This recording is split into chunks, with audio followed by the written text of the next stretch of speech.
First off, thank you for agreeing to let me interview you today. Absolute stars for that. Let's start with something light. Where did you both grow up? Why don't you go first, Neil? I grew up in London, but I did spend some time at school and then university in the southwest of England. So my accent for a long time was a bit of a mash-up between those two. a bit Bristolian and Somersetian and a little bit London. So it was between those two parts. It's a good mix. Yeah. And where do you study? I studied at Bristol. Oh, okay. For my LLB, and then I was at Durham for my masters. You taught there as well, right? Pardon? You taught there as well, right? I taught at Durham. We'll get back to that. That's actually one of the questions. What about you, Ruth? I grew up in South Cheshire in a very small village, and I was there until I went to university, and I went to university at the University of Liverpool to do my LLB. Ah, okay. Well, my second question is about your interests at school. So we live in a world where everyone has a lot of interests and your career graphs aren't linear anymore. They change and people switch jobs a lot as well. So I was wondering, did you both have multiple interests at school? Or was law the one thing that you wanted to study and become a lawyer or an academic in law? Well, when I was at school, my school didn't offer law as a subject. Mm-hmm. In A-levels? At A-level, or it just wasn't available as an option. So my A-levels were philosophy, economics, IT and chemistry. Wow. And general studies. And I actually went to university, at the University of Durham, to study philosophy. And I made the wrong choice of course. And I left after 6 weeks to go and work. You got to know that 6 weeks of philosophy, that's it, I can't do any more of it. It was just the wrong choice, of course. I found the ways of thinking really interesting, but it just wasn't the right choice for me. So I left and I got a job, and I wasn't going to go to university, and then I reapplied for university after that, and law was one of the options that I applied for. Why'd you do that? Did you think that it was interesting, or maybe that could be a good lucrative career that could come out of it? I wasn't focused on the career aspect of it. I had seen in the work that I was doing some legal aspects that had intrigued me, but I wanted a kind of more practical application of ideas than philosophy. So philosophy is very much ideas focused and reasoning focused and theoretical, and that's really interesting. But I like how those theoretical ideas play out in practice and how we can use them to underpin legal ideas and things like that. So law was a better choice for me. Mm-hmm. And what about you, Neil? Just in terms of interests, I had loads of non-academic interests. So I was a boy chorister, and I did a lot of music when I was a kid. So I was actually going to take that path. My voice broke and I became a terrible tenor. But I was a pretty beautiful treble for a long time. So that was something which I thought was going to be really part of my educational career. Although in the end I ended up taking a more academic route. I did A-levels as well, and I did a mixed bag too. Didn't do law, did English, history, maths and further maths. Wow! But my maths teacher told me, he took me to one side and said, Neil, you are no mathematician. You are scraping by. I did get 2 A's in the end, but he did say this definitely wasn't the path for me. I just didn't have that brain. And I was going to do history. And then, interestingly, I fudged it, and that was definitely family pressure, because I'm half Indian, and I think... Wait, hold on, you're half Indian? In obligation to my mum, who is... I'm full Indian, well, I had no clue you were half Indian. I am. So I'm half Indian, and in sort of sense of duty to my mum, I took the law route, because you've always got to be professional. So all my siblings have been quite professional in their orientation, so doctor and... Oh my god, the same. We need to maybe sit and talk about this, because I come from a family of doctors. Every single human being in my 4-member family is a doctor. And my sister, she just one-ups me and becomes a doctor in the States. Yeah. So if you do that for Indian parents, they will love you forever. Like, I know who's getting the inheritance. My little brother trained as a dentist and a doctor. So he's a maxillofacial surgeon, which means that he did both of them, which my mum, big tick. thinks it's the best thing ever. Oh, She did 2 of those wow. professional qualifications. But law was a good thing as well. No, you're safe. If you did law, no Indian parent will disown you. Indeed, Law indeed. is You fine. understand it. Yes, You I do. understand. I completely do. Well, that's very interesting. I would like you've told me about your interest at school. So after this, you've gone to law school, obviously. What did you love and hate at law school? And are those things that you still love and hate? Are you gonna get in trouble for this? I really loved law school, but I potentially didn't do as much work as I should have done because I thought university was also a really kind of life-changing culture to find myself in. So, As it is for many. It is, and so I understand also that students are growing up very quickly in the university context, because I certainly did. I mean, what I loved about it was that actually it wasn't particularly expensive. So I didn't feel the huge pressure of expectation on my shoulders. In actual fact, and this is a slightly political point, but in actual fact, that meant that I think I thrived academically and also in extracurricular terms because I didn't feel that pressure day to day.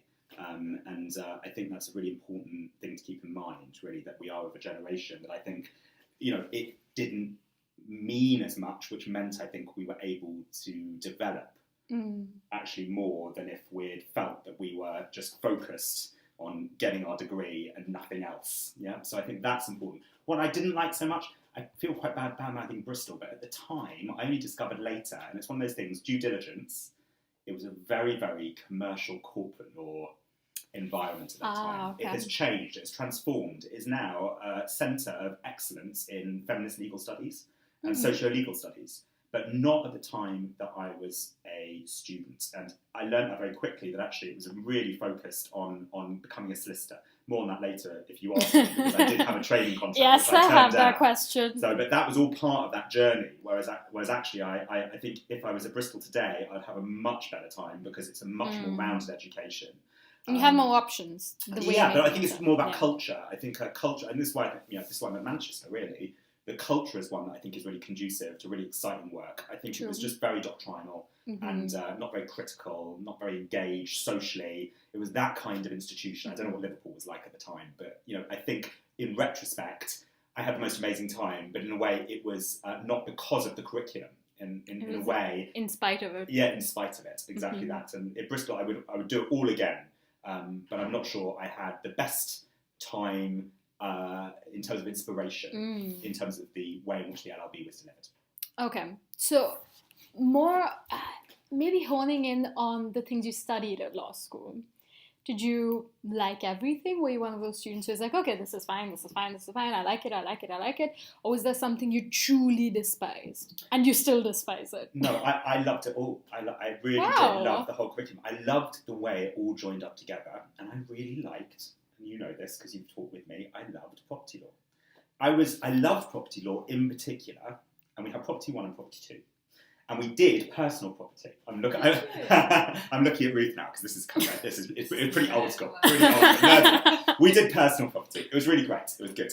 And it was taught by a guy who's now a prof in socio-legal studies called Professor Dave Cowan. Wow, you still remember? He made the difference for me because he was on his own. He was in a minority of one basically. Who was the socio-legal guy who then brought all the other socio-legals to Bristol, basically. And he could be often quite a difficult guy, but he was a wonderful guy, and he is incredibly inspirational. But he brought the critical into everything he did with prop, and that made a huge difference. Yeah, it was all about conflict, class, equality. It was all these things. And he also taught me housing law and policy, which is where it all gets even more clearly about that. But he gave the underpinnings of property principles that sort of perspective. And of course, land is all about who has power over land and who is then able to use it to further their own interests. If you think about it like that, you think about it through a lens of conflict, you've got such an interesting subject, and one which I always want students to also get on that level because it was transformative. I did all the property, all the options I could, and then housing law. Wow. But in a way, I became then most interested in housing law, not because I had any intrinsic interest in housing law, but because of the way it was taught. Yeah. Actually, I'm kind of contradicting myself now because I'm saying it was all commercially orientated, but actually there was this sort of period in my third year in particular where I had an amazing time because of those options, and also through from they the tied property, into your interests. Yeah, property subjects. Yeah, Okay. it was great. Yeah. What about you, Ruth? Reflecting on university experience, well, I met my best friend at university. Still best friends? Still best friends. Oh, that's We amazing. went on holiday earlier this year together. So that's a highlight. She'll like that.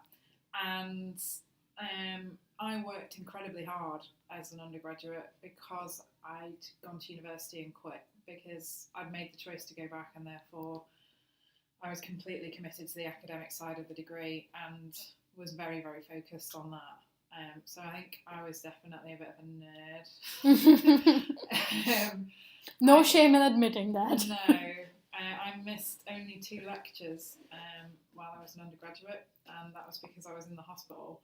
And I nearly knocked the lecturer out. She was later my boss, actually, but because I went to her at the end of the lecture previous and said, I can't attend the next week's lectures, what can I do to catch up? Because we didn't have podcasts and things like that. And she was staggered that anybody would actually ask. Amazing. Subjects that I particularly enjoyed, Liverpool, by contrast to your experience, I think had a much more kind of mixed experience. So my property lecturers were actually excellent as well. So I was taught by Warren Barr, who's now the head of law at the University of Liverpool. But law and the sexes. Some of the lectures that I had on the regulation of motherhood were some of the best lectures I've ever had. And that wasn't within family law, it was within a specific option. Sexes option, and that was third year. Modules, with any undergraduate LLB law degree at the moment, you're confined to the qualifying law degree, so you always study subjects that are less engaging to you, and I've always struggled with the concept of torts. I just don't understand non-contractual obligations. What is that? Yeah. That don't arise out of relationships. I find that very difficult. Yeah. Interestingly, although I now am a senior lecturer in child and family law, I didn't study family law as an undergraduate. Oh, okay. Well, this was very interesting to get your take on this, because when you're studying in Manchester now, you never think of you not having a rounded education in law because there are just so many options. I mean, when I was picking my options for third year, I took so much time because I loved everything. I mean, law, gender, and sexuality was something I was so interested in. But we miss you, Abney. We miss you. I would have loved it. But the thing is, I'm doing law with politics, so we're allowed only one choice. Of course. It's difficult. It's so difficult. And it was hard because I also love medical law. There's just so much. You can literally study the things that interest you, and you will have a module that satisfies our interests at Manchester. On that point, I have far fewer options than we have available today. Did you? Or did you have a lot more? At Bristol, we really didn't have a huge choice. It wasn't a huge... it was possible to take commercial and banking and things like that. Yeah. But Mars was diverse, but there wasn't the same number of options. Interesting. Okay. Well, now, this is probably going to be a bit of a heavy question, but I feel this is important to ask because it'll help us relate with you as when you were students. Do you remember your highest highs and lowest lows in law school? And if yes, do you mind sharing them? Shall I go? Yeah, you go. Mine are tragic. My highest high, I mean, this sounds so awful, I know it is really nerdy, was getting a first. And I think that was one of those things that I just... When you graduated? Yeah, where I couldn't imagine it as something that I would achieve, because I found it like one of those subjects that was just really tough. And I put in work, and I'll suggest in relation to my low, why I didn't maybe put in as much work as really...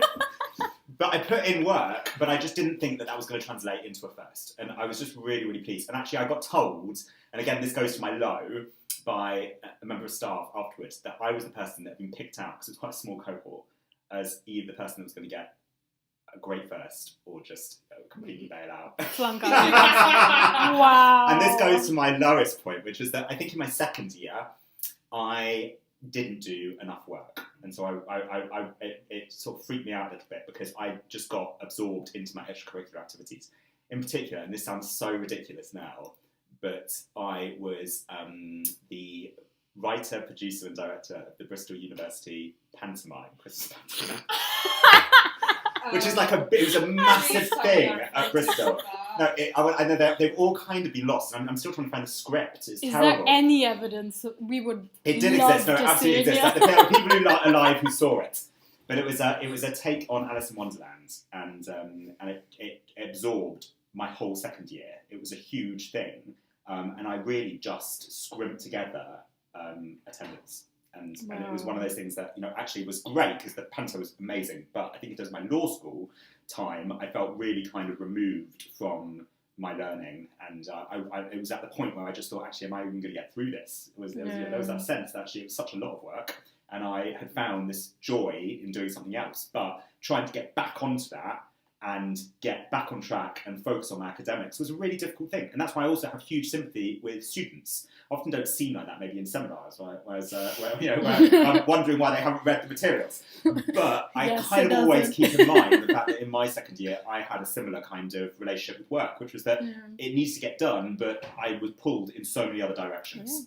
So I think I have some real sympathy then with that idea that you're not just in the classroom all the time. Yeah. So that was a bit of a low, I think, because I just thought, how am I going to do this? That's so incredibly relatable, especially for me, because I have a bit of a reputation in the law school for just doing everything that comes my way. So if there's mooting, I'll do that. If there's some work experience program, I'll do that. And if there's editing for the Mold's Law blog, I'll do that as well. And I just have so much on my plate always. And I swear the same thing happened to me in second year, where I thought I had goals, where I'd be like, okay, I need to get a first. That didn't happen. And it just shook me up so bad. And that was probably my lowest low as well, where you set goals for yourself. And because you've not been paying attention to them, you lose sight of them and you don't achieve them, and then you have to kind of live with the fact that you didn't achieve them. It's very well put. Yeah. And it requires discipline to get back to, to get back to academics, to study and to devote time to it, because that's what you have to do. Academics it's like a plant. You have to water it, and it's slow while it grows. It's not something that you can, it's not something that happens overnight. So that's... It's all retrievable as well. Yeah, so I think it seemed very low at the time, but that actually, in retrospect, I think to myself, I kind of came out of it with everything I wanted. So I did get the first in the end, thank God. But I also did the panto, and actually, if I hadn't done that, and it does exist, but now I hope no one searches for it. Neil, I assure you, everyone's gonna search. Everyone. Like, if they don't, there will be reminders sent out to look for that. Well, there you go. I'm sure we will get a good database of documentation. It'll be played before your crim law lecture next week. Don't worry about it. Safe to say I wasn't informed, so you're not going to see me in ridiculous garb, but others were in ridiculous garb. Yeah. What about you, Ruth? What was your highest high, lowest low? Funnily enough, my second year performance wasn't great, but that's not my lowest low. My lowest moment was a formative assessment for public law in the first year, which I received, if I remember correctly, a mark of 52%. Which, having come from A-level, I was used to being, not necessarily the top performer in my high school, but a pretty solid performer. And then suddenly I was on this 2-2, and I spoke to the tutor afterwards, and she was like, yeah, basically there's a lot of work to do here. And I went, and there's a small park in the middle of the Liverpool University campus, and you've got to bear in mind this is sort of October, November time, so dusk is falling and it's raining, and I'm on my mobile phone to my boyfriend of the time in hysterics about this 52. It all seems such a big deal, yeah. Oh, the tragedy, such a big deal. the drama. And it was a form of... Was that your first grade that you ever got back? In your first year, as in you entered law school, and was that your first grade that you was got? The first grade I received. Yeah, I remember mine as well. That's it. And I was devastated. I'll come back, and I just don't understand. Again, so incredibly relatable, because Indian student come from... I got a 91.2% overall in my... Which is, actually, if you go to India, it's not good at all. Like, if anyone tells you that you are 91.2, they'll be like, you're horrible, go away. But here, it's really good. And when I when you come from scoring in the 90s and just, acing everything, you come here. And for my first essay, I got a 64, which isn't bad now. When I think of it, I'm like, that's not bad. But at the time, I started bawling when I saw the grades. I was just like, what is a 64? I don't know what it is. And I had my mom, who's a professor, go like, that's not bad. And I'm like, what? And she's like, yeah, it's not bad. It's fine. And even if it was bad, it's cool. It's just one grade. And I was so shocked because I was like, you're my mom. You should be harsher. But she wasn't. She was so nice. And I feel like it's the first grade that can really, it affects you the most, because when you're coming out of school, the way they grade you there, they're so much more lenient, number one. Mm-hmm. And it's completely different, the way they grade you. The possibility to score, perfect scores it's not a distant one. Mm-hmm. It's actually... I think there's something also very relatable about Ruth's point that, you tend to, when you go to an elite university, you tend to come from a background where you're top performing often, and then you're streamed into this environment where there are lots of people who are on the same level as you. So, there is that process that actually, as you get further and further through life, and I would say that goes through education, but also into academia as well, you have to just sort of keep a level head, because you're increasingly within a narrow... No, this was in no way a comment on the reaction to that formative. But you've just got to keep a level head, and I think this is advice for life really, is that as you go into any area, it doesn't need to be academia, but any area of professional life, you're increasingly within a narrower and narrower frame of very, very able people. And actually, rather than just thinking, oh my God, I'm sinking, you just need to realise that, that's something which just needs to be reckoned with and absorbed as a fact. It's okay to falter. Thinking that you're somehow not as good as you thought. Ask the questions as well. So I went to see the tutor and actually had a conversation with her. So did I, And that helped. So that was my low. Your highest high, yes. I also, I got first. I finished at the top of my year. Wow. So wait, you were number one? Yeah. Wow. And I was also after that moment in the park, I was also the top performing student in the first year and the final Wow. Amazing. Very good. That's so good. That's amazing. Thank That's you. such a great achievement. It And is. these are things that you never forget, because you work so hard for it during uni, and then it materializes that way. And it's always great when you've worked hard and you get a good grade, or you come out on top. It's just something that's always when you think about it as well, when you go back to maybe when you first got, your first, which was in your first year, got your first in your first year. Wow, Avni. It must have been such a feel-good moment, and going back to it must be a feel-good moment as well. So after the first semester, we were semesterised, you probably weren't. No, after the first semester's assessments, I went to see they were personal tutors at the time, not academic advisors. I'm still in touch with my personal tutor. She's now at Brunel. And said, I've got 2 firsts and 2 1s, and I don't know how to improve these 2 1s. She said, don't worry about it. That's the best performance in the year. And she was really good at just kind of keeping me. I think that's another thing. In law, you just have to get used to the fact that it's very hard in comparison to your other friends. For example, I have a friend who studies physics and another friend who does engineering, and for them 90s are like the norm. It's a normal mark. And it's in law, I think you just have to get used to the fact that it's so... You were first. Yeah. How many firsts did you It's one of the hardest Much subjects. fewer than now, I think. Yeah. I think it was 5 in my year of 200. in my year. Yeah. Wow. I've actually read somewhere that law is one of the disciplines which is the hardest to get a first in. Yeah. So I think that's very important for everyone to know, because you come in with these expectations, especially when you're a fresher, and that's when it hits you that, it's not, you have to understand how the system works, and it is different from school. Mm-hmm. I think that was the longest we've spent on a question yet. Highest highs and lowest lows. I guess they define university to a great extent as well. Yeah.